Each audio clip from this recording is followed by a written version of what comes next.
अस्सलाम वालेकुम प्यारे बच्चों, मैं हूं माहा मलिक और मैं आपके लिए लेकर आई हूं मज़ेदार सी कहानियां हमेशा की तरह।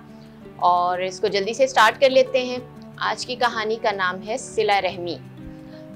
और ये जो कहानी है ये बहुत पुराने वक्तों की है, उस ज़माने की जब जो है शहर इतने ज़्यादा आबाद नहीं थे, आबादी कम थी और लोगों की जो है एक मुल्क से दूसरे मुल्क जाना या एक शहर से दूसरे शहर जाना उनके लिए बड़ा मुश्किल हुआ करता था। और वो ज़्यादातर उस ज़माने में ना समंदरी सफ़र किया करते थे और जो ताजिर होते थे वो अपना सामान जो है वो जो समंदरी जहाज़ होते थे उनमें लाद कर एक मुल्क से दूसरे मुल्क का सफ़र करते थे और उसमें महीनों लग जाते थे।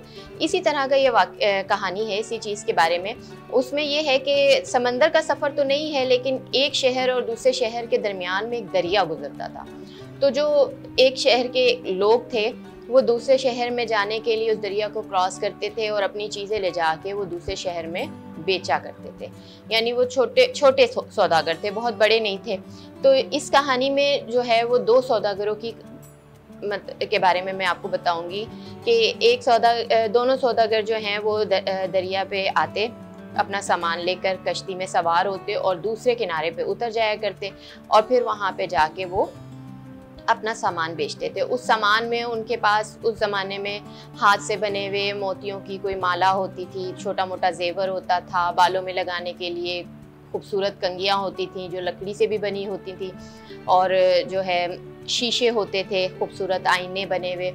इस तरह का उनके पास साजो सामान होता था जो वो जाके गली मोहल्लों में बेचा करते थे। जब वो एक दफ़ा का जिक्र है कि वो उस दरिया के दूसरी तरफ गए दोनों सौदागर अपना अपना सामान लेकर, तो वहाँ उस शहर में एक छोटा सा घर था, टूटा फूटा सा। उसमें एक बच्ची जो है वो अपनी दादी माँ के साथ रहा करती थी और उनकी जो है वो मतलब वो बहुत ज़्यादा गरीब थे। मोहल्ले के जो लोग थे वो उनके घर में खाना दे दिया करते थे, कभी किसी घर से आ जाता था दोपहर का खाना, कभी रात का खाना कोई दे देता था और इस तरह से उन दादी पोती का गुजारा हो रहा था। उनका कोई ज़रिया आमदनी नहीं था, यानी उनके पास इतने पैसे नहीं होते थे कि वो कुछ और काम कर सके, और बूढ़ी भी थी दादी। तो वो जब इस तरह ये सौदागर वहाँ पहुँचे और उन्होंने आवाज़ें लगाना शुरू की कि बहुत खूबसूरत हार ले लो, मोतियों से बने हुए हार ले लो और शीशे ले लो, तो वो उस बच्ची का दिल ना मचलने लगा कि मैं भी इस तरह की चीज़ें खरीदूँ। उसने जो है वो जो उन सौदागरों को जब देखा तो एक सौदागर ने जो है ना एक बड़ा सा थाल उठाया हुआ था, टोकरी नुमा, और उसके अंदर उसने मुख्तलिफ चीज़ें लगाई हुई थी और हार जो है ना उसमें से बाहर लटका हुआ था और वो बड़ा खूबसूरत लग रहा था, सुर्ख मोतियों से बना हुआ वो हार था। और बच्ची का दिल ललचाने लगा, वो फ़ौरन बाहर खेल रही थी। उसने जब देखा कि सौदागर अभी दूर है और हमारे घर की तरफ आ रहा है, तो वो भागती भागती जो है ना अपनी दादी के पास गई और उनको कहा कि दादी अम्मा मुझे भी ना वो हार लेना है जो वो सौदागर बेचने के लिए आया। तो दादी कहने लगी कि बेटा ये कैसे होगा, मेरे पास तो पैसे नहीं हैं देने के लिए और मैं तुम्हें वो कैसे ख़रीद के दूँ, मैं तो तुम्हें खाना भी ख़रीद कर नहीं दे सकती जो हमें मोहल्ले से आता है, तुम तो जानती हो सारी चीज़ें। दादी ने उसे बहलाने की कोशिश की, लेकिन वो चूँकि बच्ची थी, छोटी थी, ज़िद करने लगी और रोने लग गई।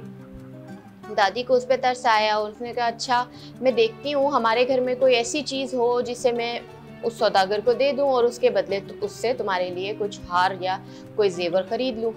जब वो घर में नज़र दौड़ाती हैं तो उसमें चंद टूटे फूटे बर्तन होते हैं मिट्टी के और कोई ख़ास ऐसी चीज़ नहीं होती। अलबत्ता उसे एक ना दीवार पे बनी अलमारी में एक प्लेट रखी नज़र आती है जिसको गर्दो गुबार से अटी हुई होती है। किसी ज़माने में वो खूबसूरत प्लेट रही होगी तो वो दादी उसको उतारती हैं ऊपर चढ़ के अलमारी से और अपनी पोती से कहती हैं कि मैं ऐसा करती हूँ इस प्लेट को जो है ना दे देती हूँ, पता नहीं सौदागर इसके बदले तुम्हें देता भी है या नहीं, लेकिन मैं कोशिश करती हूँ। किसी ज़माने में ये बड़ी खूबसूरत और ना सुनहरे रंग की प्लेट होती थी, तुम्हारे दादा ने मुझे तोहफ़तन दी थी। तो पोती जो है वो अपने आंसू साफ़ करती है और राज़ी हो जाती है। इतनी देर में सौदागर उनके दरवाजे के बाहर आके आवाज़ लगाता है कि सुनहरी मोतियों की माला ले लो, सुर्ख मोतियों के हार ले लो, और इस तरह की आवाज़ लगाता है चीज़ों के लिए, कोई लकड़ी से बने खिलौने ले लो। तो दादी जो है वो घर से बाहर निकलती हैं और उसको रोकती हैं कि बेटा बात सुनो। जब वो आता है तो वो कहती है मुझे ना मेरी पोती को जो है तुम्हारे इसमें जो टोकरे में हार रखा हुआ है कोई सुर्ख रंग का मोतियों का, वो पसंद आ गया, लेकिन मेरे पास तुम्हें देने के लिए कोई पैसे नहीं हैं, तो तुम ऐसा करो कि ये जो मेरे पास एक प्लेट पड़ी है, इसके बदले में अगर तुम मुझे वो हार दे दो तो तुम्हारी मेहरबानी होगी। अब जो वो सौदागर होता है वो पहले तो वो गुस्सा करता है, देखता है वो प्लेट बड़ी गंदी सी होती है, मिट्टी में अटी हुई होती है, वो दिल में कहता है कि क्या इस चीज़ के बदले में दूँ, मुझे इसका क्या फ़ायदा होगा। फिर जब वो इसरार करती है तो वो उससे प्लेट ले लेता है और उसको एक साइड से साफ़ करके रगड़ के देखता है। जब वो उसको साफ़ करता है तो वो अंदर से एकदम चमकदार सोने की तरह निकलती है, तो वो उसको गौर से देखता है घुमा फिरा के, तो उसे पता चलता है कि ये तो एक सोने की प्लेट है। और वो उस पर मतलब दिल में सोचता है कि इसको दादी को शायद बूढ़ी अम्मा को पता ही नहीं है कि ये सोने की प्लेट है और वो मुझे इसके एवज़ में सिर्फ एक हार मांग रही है। तो ऐसा करता हूँ कि इनको अगर पता चल गया कि ये सोने की प्लेट है तो मैं हो सकता है ये मुझे प्लेट ना दें या फिर इसके बदले में मुझसे ज़्यादा चीज़ें ख़रीदना चाहें। वो चूँकि लालची था और उसके दिल में ये था कि ये प्लेट मैं किसी तरह इनसे ले लूँ और मैं इनको चीज़ें भी ना दूँ, तो वो ये सोचता है कि मैं इनको अभी मना कर देता हूँ कि इस प्लेट के एवज़ में कुछ भी नहीं आता और ना आप जो है मैं आपको हार नहीं दे सकता, सारा दिन मैं अपना बाकी सामान बेचूंगा और जब मैं घर जाने लगूंगा तो मैं यहाँ पे आऊँगा इनके पास और इनके ऊपर एहसान करते हुए एक हार इन्हें दे दूंगा और ये प्लेट इनसे लेके जल्दी से घर चला जाऊँगा ताकि इनको पता ही ना चले कि ये बहुत ख़ास प्लेट है। तो वो ऐसे ही करता है, वो कहता है अम्मा जान ये तो इतनी गंदी मैली प्लेट है, आम सी चीज़ है, मेरा हार तो बड़ा कीमती है और ये तो मैं आपको इसके एवज़ में नहीं दे सकता, तो मैं आपसे माजरत करता हूँ। और वो ये कहता हुआ आगे चला जाता है। अब वो दादी मायूस हो जाती है और जो उनकी पोती होती है वो रोना शुरू हो जाती है बच्ची कि मुझे हार नहीं मिला और हमारे पास पैसे नहीं हैं और बड़ा उसका दिल टूट जाता है। तो वो दादी उनसे बहलाने लगती है कि बेटा तुम अब जो हो नाराज़ मत हो, अल्लाह पाक हमारे लिए कोई ना कोई सबब निकाल देगा, अल्लाह मियाँ हर एक के ऊपर मेहरबान है। वो ये बात करती हैं, इतनी देर में जो दूसरा सौदागर होता है वो भी इसी तरह गली गली फिर रहा होता है। थोड़ी देर के बाद वो उनके घर की तरफ आता है, वो फिर आवाज़ लगाता है, तो जो पोती होती है उनकी वो भागती भागती घर से बाहर जाती है और देखती है कि एक और सौदागर आ रहा है और उसके पास भी उसी तरह का सामान है। वो फिर दादी के पास जाती है कि दादी दादी आप मेरे लिए कुछ करें, आप मुझे उस सौदागर को, इस वाले सौदागर को ये वाली प्लेट दिखाएं, क्या पता ये वाला सौदागर ये प्लेट ले ले और मुझे उसके बदले में वो हार दे दे। दादी कहती है बेटा इस प्लेट में किसी को क्या दिलचस्पी होगी, ये इतनी पुरानी सी टूटी मतलब गंदी सी मैली सी प्लेट है, इसमें क्या कोई लेगा। लेकिन जब वो जिद करती है तो वो दादी मान जाती है और फिर वो बाहर आती हैं, उसी तरह उस सौदागर को रोकती हैं और उसको उसी तरह जैसे पिछले सौदागर को उन्होंने बताया होता है कि भी मेरे पास पैसे नहीं हैं और मुझसे ये प्लेट ले लो और इसके एवज़ में मुझे एक हार दे दो जो मेरी पोती को पसंद है। तो वो भी जो सौदागर होता है वो उस प्लेट को साफ़ करता है और देखता है तो उसे पता चल जाता है। वो कहता है बूढ़ी अम्मा ये तो सोने की प्लेट है और एक सोने की प्लेट, इतनी बड़ी प्लेट के पीछे आप मुझसे सिर्फ एक हार मांग रही हैं। वो कहने लगी बेटा मुझे क्या पता ये सोने की प्लेट है, ये क्या चीज़ है, बस मुझे तो इतना पता है कि मेरी पोती को एक हार चाहिए, आप मुझे बस एक हार दे दो, ये प्लेट आप रख लो, चाहे सोने की है या मिट्टी की है। मतलब उनको कोई गर्ज नहीं थी। तो वो हैरान होता है, फिर वो कहता है नहीं ऐसा तो नहीं हो सकता कि मैं इस इतनी महंगी प्लेट, यानी सोने की कीमत हमेशा से ज़्यादा रही है। तो वो कहते हैं कि सोने की प्लेट के पीछे मैं खाली एक हार दूँ, आप ऐसा करें ये जो मेरा टोकरा है जिसके अंदर मेरा सामान है सारा, जिसे मैंने अभी सारा दिन लगा के बेचना था, आप ये सारा रख लें। इसमें हार हुए हैं, इसमें बुंदे भी हैं, इसमें खिलौने भी हैं, इसमें कंगियां हैं, इसमें आईने हैं, मतलब बहुत सारी चीज़ें हैं, ये सारी चीज़ें आप ले लें और ये प्लेट मुझे दे दें। तो वो कहती है मैं इतने सारे सामान का क्या करूँगी। कहने लगा कि जो आपकी पोती को पसंद हो वो आप रख लीजिए और बाकी सामान आप मोहल्ले में बेच दीजिएगा, उससे आपकी मदद हो जाएगी, आपके पास कुछ रकम आ जाएगी, आप उसको जैसे चाहे खर्च कीजिएगा। और अगर आप इसको नहीं बेचती तो मैं कुछ दिनों के बाद फिर आपके इलाके में आऊँगा और मैं आपको रकम दे के आपसे ये सामान ख़रीद लूँगा। यानी वो ये चाहता है कि वो उसका अच्छा बदला उन्हें दे, उनसे ज़्यादती ना हो, उनके साथ सिला रहमी का एक मामला रखे।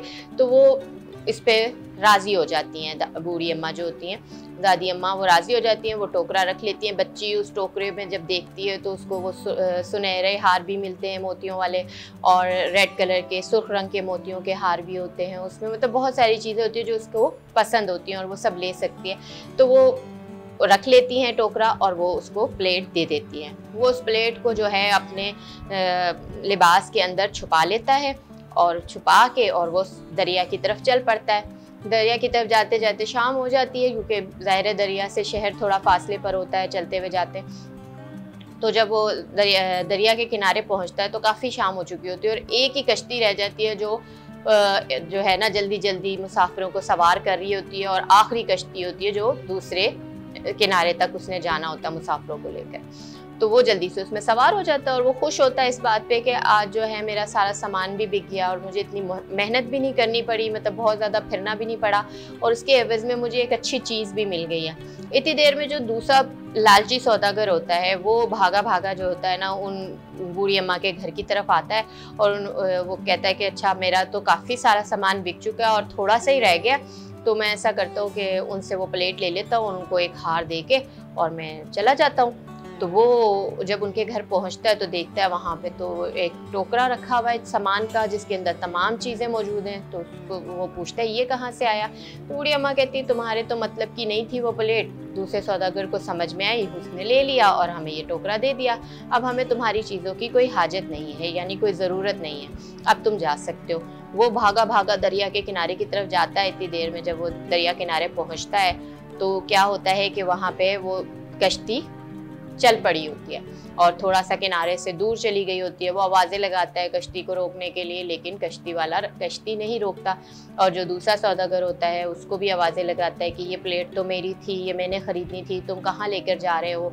तो वो जो है दूसरा सौदागर उसकी आवाज़ तो नहीं सुन पाता, लेकिन वो खुशी खुशी उसे हाथ हिलाता है कि मैं आज बहुत खुश हूँ, और वो दरिया के दूसरी तरफ चला जाता है। अब जो लालची सौदागर होता है उसके साथ क्या होता है कि उसने सामान तो लालच में बेचा होता है कि भाई मैं सामान भी बेच लूँगा और वो प्लेट भी हासिल कर लूँगा। अब चूँकि उसे रात वहाँ गुजारनी पड़ती है तो रात वो दरिया के किनारे तो रह नहीं सकता, वो वहाँ कोई सराय ढूंढता है और उसकी जो रकम जो उसने सामान बेचने में लगाई होती है वो उस सराय के किराए में निकल जाती है और इस तरह उसको कोई फ़ायदा हासिल नहीं होता। तो इस कहानी का नतीजा क्या निकलता है कि अगर हम जो है ईमानदारी के साथ दूसरों के साथ की मदद करने की नीयत से कोई काम करते हैं तो अल्लाह ताला बेशक उसमें हमारी मदद फरमाता है। और जब हम लालच की तरफ जाते हैं, धोखा देना चाहते हैं दूसरों को, तो अल्लाह पाक उसमें हमारी मदद नहीं करता बल्कि हमें नुकसान से दो चार करता है, ये समझाने के लिए कि दूसरों की मदद नहीं करेंगे, धोखा देंगे तो हमारे साथ भी अच्छा नहीं होगा। तो आज की कहानी यहीं तक, मुझे इजाज़त दीजिए। अल्लाह हाफ़िज़।